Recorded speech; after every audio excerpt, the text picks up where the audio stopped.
Well, welcome to Tuesday Update. You can see over my left and right shoulders the tree of the sick and the tree of the caregivers.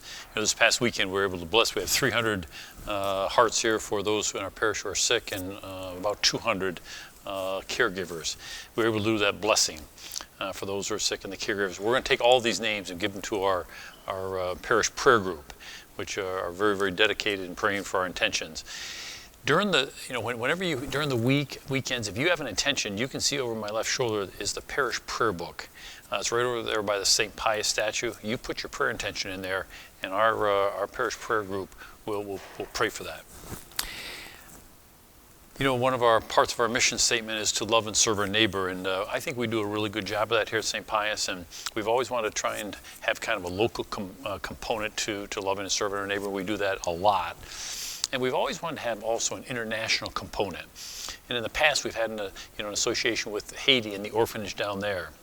And we got together an international community here, an international committee here at St. Pius. And we're going to partner with an orphanage in the Dominican Republic this year in 2022. There's an organization there called NPH. It's a faith-based organization. We've been in contact with them. And we really like the idea of partnering with the Dominican Republic Orphanage for several reasons. We like the Spanish connection with our kids in school. We can do a cultural exchange there.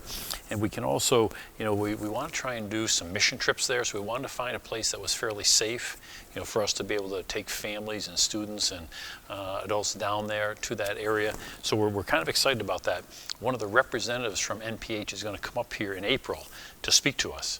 And so we're going to be interested to learn more about them. But I'm really, really grateful to our international committee who has kind of come together, done a lot of research on this thing before making that choice. And I think it's going to be something that's going to really benefit us in our efforts to try and serve and love our neighbor. You'll recall in the past we've had our Change for Change that we do for Lent. We haven't had it in the last couple of years, but we're going to have that again. We're going to hand out those little Change for Change containers next weekend. And those containers, we're going to put our change in that during Lent. We'll collect them, and then our international committee will work on a project that we could do down in the Dominican Republic that we can take that change and benefit the lives of those people down there. So you'll be hearing more about that as we go along, and that representative from MPH comes here. This Thursday, you can go online and you can register for our men and women's breakfast. Really excited about that. It's March 5th, 8:30 to 9:30 a.m. over at Wolford's Roost. We got the women on the top floor, the guys on the bottom floor. Rhea Clark's going to speak to the women. Bob Spellmeyer is going to speak to the men. And really what their talks are, really just how does life and faith intersect for them? It's kind of their story. So we're really looking forward to that. Think about, we're kind of getting out of this COVID, we're out of the mask. Maybe invite a friend to come to the breakfast. Maybe somebody that's kind of gotten disconnected from our church or disconnected because of COVID or any reason. But maybe think about inviting them. These breakfasts are very nice, and it's a good opportunity for us to spend some time together. Hey, some good news. I was really pleased with our school kids. They collected about 1,000 items, food items, that they brought down to Christ Our Light, one of our neighboring parishes. They have a food pantry there.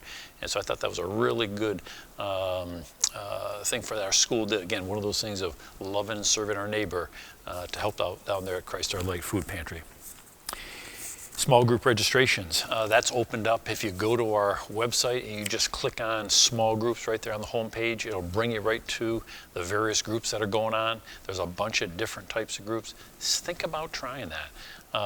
It's only a 6-hour commitment. It's 4 weeks in Lent, starting that first full week in March. Remember, you don't have to know much. You don't have to know a lot about the Bible. What it is we take some of the ideas from the scriptures that weekend, and we talk about them. But it's more how are we making it work in our life? What are we struggling with? What are we getting better at?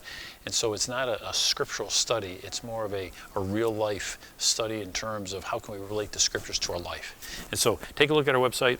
Ann Rose runs that group. She's always happy to answer any questions you might have. But I think it'd be something, if you haven't tried it, you ought to think about trying it this Lent. A quick building update. I mentioned to you last weekend that we're going to be finishing up our building, toward that end of March. So that month of April, we're going to get you in there. and have you take a look. We won't have any furniture. That's the whole COVID business, and as we say, a lot of our furniture is on the barges out there in the Pacific Ocean. So we won't have any furniture, but you'll be able to see this building. I'm very anxious for you to come in. You sacrificed a lot to make this whole thing work, and I think you're going to really like it, and we are going to get a lot of use out of this. Our monthly food collection for Sacred Heart Food Pantry is this weekend. And as you know, you can come in during the week and leave your food at the back of the church or bring it to Mass this weekend. They are always grateful down there in North Albany for the help we give them. Little thought for the week. Whenever we want to talk, God always has time to listen. Whenever we want to talk, God always has time to listen. So I'm going to look forward to seeing this weekend. It's just some really, really good scripture stories, some good things for us to reflect on with forgiveness. So we'll look forward to seeing you this weekend.